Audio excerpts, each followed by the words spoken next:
men, 20 men, 30 men. I'm on something. 10 men, 20 men, 30 men. That do what's up. 10 men, 20 men, 30 men. Just come up.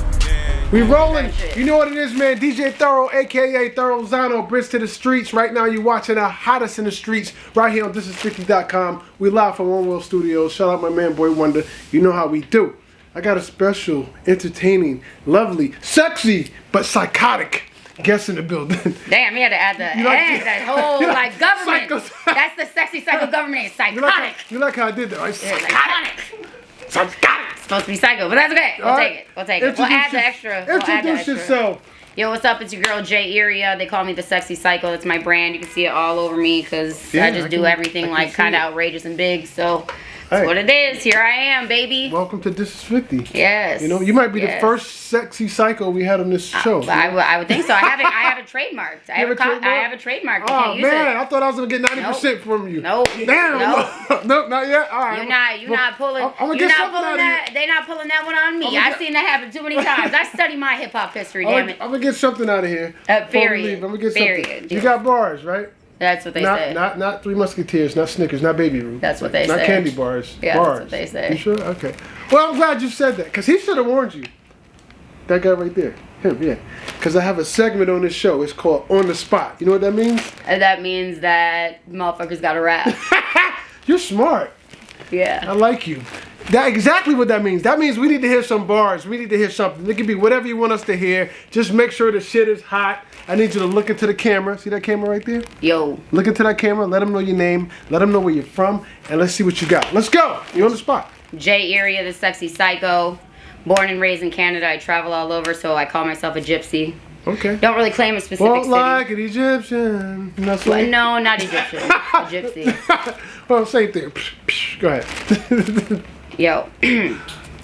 Everybody sleeping on my grind and my rapping. Judge a book by its cover and they think I can't spit. Think it's almost time I get the last laughing. Cause I've had it with these haters about to send them packing. Dancing with the devil, hand on the metal, foot on the pedal and I'm gaining traction. Brain went insane from the pain in my life. What I had to sacrifice, you don't know a fraction. Used and abused, battered, broken, beaten blue. So worn bloody shoes that I walk my path in. Screwed by my crew, family too. So no wonder why I turned to a reclusive savage. All my respect I had to fight for. The spot I'm standing in I almost died for. At times I wonder what I was alive for. And I know tomorrow can be spiteful. My last call to spit, y'all a tight flow. So I gotta go psycho. Show you I'm an animal. Show you why I came out on the stage look like I'm Hannibal Lecter. Spitting only truth like it's a lecture. Electric, I eat rappers for breakfast. Have a bowl, cause at the rate I'm going, man, I'm damn near full. I got the time for itis and so napping isn't practical. Won't sleep till I'm dead. Or more rivals are in catacombs. A ticking time bomb. About to be a big bada boom. Okay, nice. You should do a track with Eminem. Hi. You know, I don't know. I gotta think about that one, bro. No, seriously. Come on, you close. You got Royce. I'm sure Eminem was in the back somewhere. Eminem wasn't there. It's funny because I just came from Shade 45, Eminem's radio station. Yeah, I hear it. I hear the kids. You know, I'm gonna step out on a limb and say he was kind of one of your influences. Yeah. So I'm just gonna step out on a slight limb. Yeah. So Eminem was my I didn't think okay. I always loved music. Like it saved me because I was so poor, right? We had nothing. Like I can remember my parents selling furniture to keep the lights on. I can remember getting stovetop stuffing from the church for Thanksgiving dinner. That's what we had. I made it with water. I remember that, and I was so thankful for it. My favorite, randomly, I'll tell you how poor we were. One of my favorite memories from being younger was I entered this coloring contest for Little Caesars, and I literally prayed. I'm like, please, can I win this Little Caesars coloring contest? Because I know, we need food. You know what I'm saying? And it was the proudest moment, of my life to that moment was being able to get 2 medium-sized pizzas to feed my 7-person family. And I remember I was so hungry after I ate that one piece, but I wanted everybody else to eat. Right. You know what I'm saying? No, I know what you said, because listen, let me tell you how poor we were. Yeah. We were so poor, we couldn't pay attention. Yeah, dead ass. It's interesting to me. I always gravitated towards the hip hop culture. Right. Some people, they've said a bunch of shit about me online, oh, you're a culture vulture, you're a white girl, why are you in this shit? But I'm gonna be real, I grew up very poor, and we didn't see color in Canada like it is here. Like we were just like, well, y'all get free healthcare in Canada too. Yeah, but it's shitty healthcare.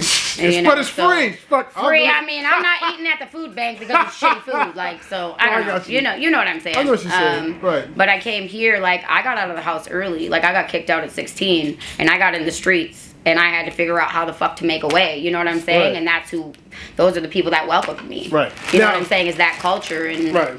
And that put food in my stomach. That put, you know what I'm saying? That's how I made a way. Well, people can distinguish a culture vulture and a non-culture vulture, whether they're black, white, Italian, Jew, Gentile, Protestant, Catholic, whatever. Doesn't matter. Your energy would tell that. You know what I mean? So, and music is universal. It's a universal language. You know what I mean? It is. Everybody can participate in this. You know, just certain people, they don't have respect for absolutely for the culture. That's true. You know, so that's when you know when somebody's a culture vulture. You know what I mean? So where are you from? Okay, originally born and raised in Canada. Canada? What part? Way up north. Where? Timmins. Timmins? Okay. Yeah. Is that in Saskatchewan? It's way up. I don't even know. I don't think it's near nothing but polar bears or some shit. Snap. But it's way up north. It was super poverty area. Right. We ended up moving out of there. We moved all around Ontario, Toronto, Niagara Falls, Sault Ste. Marie. Okay. Then immigrated to the United States and in search of the American dream, and like we just been busting ass ever since. And you're here. You made it. You're with me now. Yep. See, once you're with me, you made it, baby. There we go. You see what I'm saying? You with it. You made it. Period. You call home now. I'll tell you about you made it. There you go. They gonna see it. They're gonna see it. They're definitely gonna see it. Exactly. Now I'm loving the hair. Thank you. I'm loving it. I like artists that come up here and they're just an individual. You look like no one. Yeah. You know, and that's good. Yes. Far too often, everyone is trying to fit in instead of stand out. You definitely stand out. Yeah, thank you. You know, so I might need to contact your hairdresser. Your stylist, you know what I mean? Well, I do all my own stuff. Oh, so yeah? Here I am. So you can hook me up like that? Yeah, all I do, I bick this motherfucker every day. Every day. I might want to try that. You know what I mean? The bick. Wow. Okay. And I don't even use a mirror anymore. I can literally feel just it. got it. I just be in the shower. Muscle memory. I'm like, what the fuck? Like one time I'm in the fucking getting ready, like, cause we did so much shit in one day. I had to shave my shit in the morning at like 8 a.m. and then like I gotta have it like baby butt smooth, you know, baby like butt so. Smooth. Okay. Like by like 4 p.m. we gonna go out to this other concert. I said, oh no, hold up, I gotta shave my head. They look at me crazy. I'm pulling out the baby oil. I'm like, hold up. They're like, oh, she's gonna cut herself. I'm like, no, bro. I got like my little like changing under the changing with the robe and like, man, I'll be like, I'll Superman some shit. I don't care. Let's get down to the business at hand. What do we have out? What do we promote musically? What's going on? So we got Stages of Grief that just dropped. So it's 3 different songs and basically it chronicles everything that I went through with my baby sister dying. Like I had 6 deaths in my family in 2.5 months. Wow. So it was my baby sister, one of my best friends, my grandpa, my adopted dad, who was my mentor, who was like my biggest supporter in my music. He died, and then my baby daddy. All in a period of 2.5 months. So like everybody, yeah, it was fucked up. Everybody like really close to me died, and I kind of had all this like dissociative. I don't want to say kind of. I did like I dissociated. Right. I literally like took on a new identity to deal with like, you know what I'm saying? Right. The trauma. Actually, it's very common. So I pushed through that, and Kenny's like, hey man, you've been like gone, because I was running a strip club at the time. I was a GM. Okay. And he's like, dude, you ever gonna come back? I'm like, dude, I've been gone for like 2 weeks. Chill out. He's like, dude, it's been 6 fucking months. Right. Like, you need to come back. You need to do music. Stop fucking around. Like, so I mean, I was making good money, but I almost didn't do the music on purpose at the time. Right. Because I knew all that stuff would flood out, and I didn't feel like I was ready to deal with it. Right. So I mean, subconsciously. I didn't consciously make that decision, but I subconsciously. So then I came back and one day just like tore up everything in the house, went fucking crazy, and then just like wrote everything. And this is what came out. First stage was Sadness. He's like, oh, yeah, okay, fuck, you broke everything in the house. Get away from me. Anyways. No. Go ahead. I know.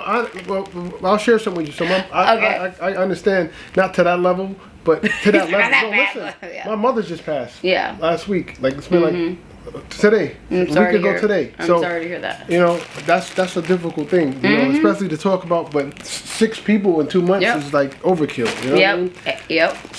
So when I finally came out of that, I don't even want to say came out of it because you never really do, but when I finally like got back to the point where like, okay, I have to do music, I just sat down and it all came flooding out. The first one was the 3 stages are sadness, anger, and redemption. So sadness was drowning with Royce da 5'9". I'm sure you've heard of him.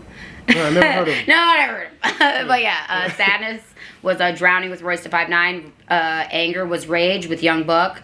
And then the third one is redemption, which is bounce back with Benny the Butcher. So I mean, that's powerhouses, and it's all like hip hop, but it's all different lanes of hip hop all coming together to. He know where I'm about to go. Yeah, to show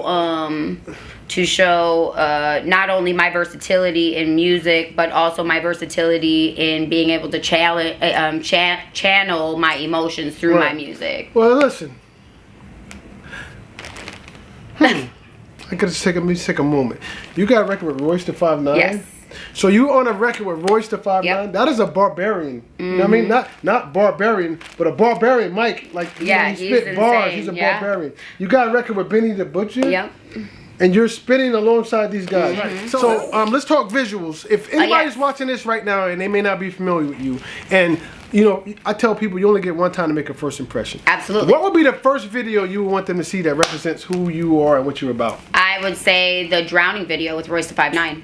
Royce da 5'9". Yeah, oh my god, it's so crazy how I got that video too. Like, my manager was just like, he's like, yo, we gotta get in the studio tomorrow with Royce da 5'9". I'm like, bro, shut the fuck up. And he's like, no, we gotta get in the studio tomorrow with Royce da 5'9". Like, he's coming. I was like, oh, okay. Like, and you know, like, I had 2 songs ready and I played 2 songs for him. One was like a super like hard ass beat. The other one was the drowning song, and it was like really deep. Right. You know, and he's like, once he heard that one, he's like, put me in the booth right now.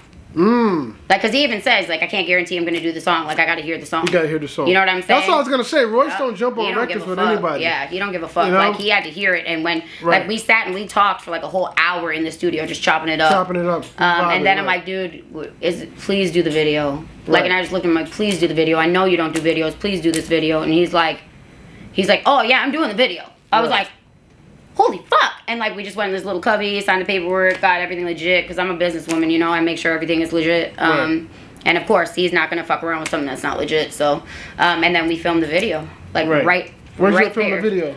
In Dallas. It was like a video studio. Okay. A little like spot, you know, you got like 10 different little scenes, but we shot the video there. And I just remember the last thing, it was like what I needed so bad at the time. Like, he turned around and he looked at me, he's like, don't you fucking quit. He's like, I'll fuck with you, you're gonna make it. And he walked out the door. Okay. Like, that was the craziest thing like that ever. Like, I was like, oh, I needed that. You know what I mean? I told him to say that. He's like, I said it. I told him to say that. So technically, you owe me 90% now that I'm publishing of that song, because I told him to say that. One word, 1/3, motherfucker. 1 word, 1/3. You see, I wondered. I got my 90%. Period. I told you I was gonna get that shit. I told you I was gonna get. Dagnammit. Figure how to get it. No, I'm messing with you. But wow, that was like a super snap. He said, gosh darn it. Gosh darn it. Gosh darn it. So, is there anybody that you would like to work with that you haven't worked with? Yeah, I mean, Eminem, obviously. That's a really big one. What would you call it? You know what? That'd be a crazy. What would the record be called with you, Eminem? What would you title that record? You know, I don't know. I would want to get in the studio with Slim him Psycho? and just vibe. I would just vibe. I would want to vibe out with him like that. Ooh, that's the name. Hold up. Y'all gonna do an album called Slim Psycho. I need my 100% publishing for the idea. See, I'm making money now. Now I'm like, that's it. I'm not doing it. Can't do it. He's like, Fab, can't do it. I need my publishing. Hey, don't play with me. Slim Psycho, come on. Yeah. That's it. Yeah. Slim Psycho. Shady Psycho. That's that too, you know? Don't try to get your 10% back with putting ad shady. He's like, don't even I'll give you 10%. I'll give you 10%. Period. All right? But yeah, that would be obviously a dream collab, you know, because I mean, I wouldn't sign with a lot of people, but there's a few people I would sign with, which I'm not going to go into the whole list because, you know, that kind of gives it away. But I would definitely sign with Eminem. Like, that's one person I would sign with. Okay. He's amazing, and just the obstacles he went through, and just like how raw he is, and he's like a freestyle fucking god, bro. Like, a god, you know? That he is. So obviously him, E40 was a big influence of mine growing up. That's his favorite rapper. Goodness. Shout out to E40, the one and only man to ever rap in cursive. Buddha. So we actually had Who's that? Let me see it. I'm blind as shit. Oh shit, E40. There he is. Period. Ooh. Goodness. Delicious, man. So, yeah, he was a big influence of mine. I listened to a lot of him growing up. You should do a song with him. I mean, it's been in the works. It's just like literally the last time I was supposed to do a song with him, fucking California caught on fire. So, we were literally there when the fires happened in fucking San Francisco. Right. Like, I looked outside my window and I'm like, is that the tint on the window? He's like, Pack, we have to go. I'm like, why? He's like, everything's on fire. I'm like, what do you mean? Like the building? He's like, no, like California's on fire. I was like, what? Right. And then I walk outside and it's raining ash. Like I put my hand across the hood of the car and I was like, right. Okay, we gotta go. We gotta get the fuck out of here. And they're like, we have no flights out. I said, oh no, you finna fly. I was like, God, please get me a fucking flight up out of here. And they had literally 2 seats left. Right. When we went there, they're like, we got 2 seats to bump y'all up. You gotta go now. I said, shit, we know I fucking made that out. happen. I called yeah, them. I called them, right? I called them, right? Okay. I also did the fire, but never mind. No, I didn't. So you owe me a free flight to whoever I want to go. Period. I got mad flight miles because I've been flying all over. Hold on, you're my best friend now. Give me a high five. Need some of those miles there. Period. You know what I mean? Man, I need the hook up on flights. We got the hook up on flights. Hit me up. Yeah, we're gonna make it happen. Period. So, what do you see yourself 5 years from now? Musically. Okay, I mean, there's a lot of different things that I'm gonna do in between now and then. I had this plan of where I'm going, and I try not to, especially now, I try not to say things out loud because I know your enemies can only attack you if they know your destination.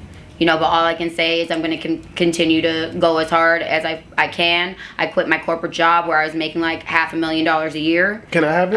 Yeah, hell yeah, you can have that shit. Cool. Fuck, take it. Just to go 100% in this music shit. I was running a strip club. What was it called? I'm not gonna name drop them, but it's a big corporate. It's the biggest strip club corporation. Nice girls. Yeah, you'll see. I mean, you will see it if you look it up. But yeah, so I quit that because I knew like this next year is pivotal for me. Like, so I'm gonna 100% go as hard as I can. I'm not leaving anything untouched. I'm going, and if I don't make it, it's not because of me, it's because of something else greater at work. Right. So I never wanted to look back and be like, bitch, if you would have went harder, motherfucker, right. If you would have actually, put 100% in that shit. Right. So well, yeah. I have two little things that I like to leave artists with. And one of them is keep working until it works. You like of course. That? You like that, right? Keep shit, I've been working it 20 fucking years. Something better work. So keep working until it works. That means, the definition of that means don't quit. Of course. You never fail until you quit. Nipsey, that's a Nipsey quote. Right, so if you keep working until it works, the translation means don't quit. And the other one is don't be influenced, be the influence. Yep. All right? Mm-hmm. So you can use that too for free. Right? I'm gonna give you. I usually don't do that. Free, unless you make $1 million off of it. Unless you make $1 million, then we gotta come back and talk. Yeah, exactly. About the 100% I need. You know what I mean? Period. Now we got a gift bag here. Period. I like to show love to people that show me love. Wow. That's Did you see that? I designed that. That's a hell of a picture. I actually designed it. I took the picture. I designed it. I cut it out. I made that. So I do a lot of stuff. I own a consulting company. Right? Yeah. Yep. Wow. Yeah, okay. I own a consulting company where I do like branding, marketing, consulting. Right. So hit me up if you guys are interested. If anybody want to get, Wonder, your favorite color? Beanie. Look at that. God is with you, brother. You see that? Just don't wear this in the watch. You'll be good. Other than that, you're good. So if anybody want to get your merchandise, give you some support. I got a dope. How can they follow you and get in contact with you? Go to the website, thesexypsycho.com. That's gonna pull up all my links. My Instagram is j.irja because they'd be trying to shadow ban for using the word sexy because they lame sometimes. But we love you, still Instagram. Those are culture vultures when people do that. That try to ban you for doing shit. That's called culture vulture. Yeah, they try and ban you for doing that's shit. That's the definition right there. Yeah, it sucks. Yeah, it was all cool until my Instagram started popping, and they're like, no. That's culture vulture because they can't make money off it, so they got to figure out how to shadow ban you to make you pay for that. Yeah, exactly. So, but I am blue check on Instagram. You'll see me pop up j.irja. Go to my website. You're gonna see all my shit, my TikTok, my Facebook, IG. I got the links all right there. So just go to my website. It's the easiest way. thesexypsycho.com. Thesexypsycho.com. It's all on. Yeah, thesexypsycho.com. All right. Make sure you go out and support her. I like to see people on their grind and, Period. and about their business, you know? Especially when I'm getting 90% from them. You know what I mean? I love to see it. Period. I love to see it. But man, y'all need to go look up that Benny the Butcher track, dude. Look up Bounce Back featuring Benny the Butcher. Is there a video for that? Yeah. Oh, you got a video I got videos for that? for all that shit. Oh, shit. I got videos for all that shit. You got a hell of a I don't fuck team. around, man. Like, I do not fuck All around. right, so but literally, my team is like really like me and him. Right. Like, I used to have like a 15-person team. I fired That's this all person, you need. this person. Once I fired everybody, everything started working out. I'm glad you fired everybody. So all you need is him and me. That's it. That's all you need. That's it. I'm Everybody else, fired. Fuck everybody else. I do have a personal assistant that does, works really hard. My DJ, there's people like, but really like 90% of the time, it's like really me, him, and my personal assistant, and that's it. All right, well that's all you need. Keep the circle small. Period. That's all you need. All right. Yeah. So listen, before we get out of here, is there anything else you want to speak on or chop it up about that we didn't touch on? Like, my whole thing about doing music is to share my story so that other people that have been to the bottom, to hell, like I literally been to hell and I came back up out of it. So hell and back. For anybody, and literally, so if you going through some shit that you think you can't get out of, like, believe me, like, you can, and it's gonna be fucking hard. Right. Like, all you gotta do is set a goal and you gotta push, like, people are like, oh, but this happened, that happened. Like, bro, I got PTSD, I got fucking brain damage fucking 3 times in my life. Like, everybody told me I'd never make it. I was bullied. I was a fucking weirdo. My face was just deformed. I had to get fucking surgery on my face. Couldn't even smile right. They said I'd never talk right again. They said they told me my dream was a pipe dream, and now I just did Shade 45. I just did This Is 50. Like, no matter what the fuck happens to you, bro, you can overcome that shit. And if you ever need inspiration, go to my Instagram, go to my YouTube. Like, you gonna see. Read my bio. Just read my bio, and you're gonna see, like, oh shit. Right. Like, if she can do it, I can do it. So if I can do it, you can do it. Period. And the music is therapeutic. It's in the music. Yes. I could tell you put your heart and soul in the music. do. So anybody going through anything, music is healing. So it's therapeutic because most of the time it relates to somebody's experience or something they're going through, which is what music is supposed to represent. That's what it was supposed to be. Make sure you check her out, man. All right, so I go by the name of DJthoro. Let them know the name again. Irja. Let's get it. Let's get it. And like always, when you see us, one knee us. That means get on one knee, kiss the ring, and pay respect. I do have the pinky ring, so I do. I got 20 million,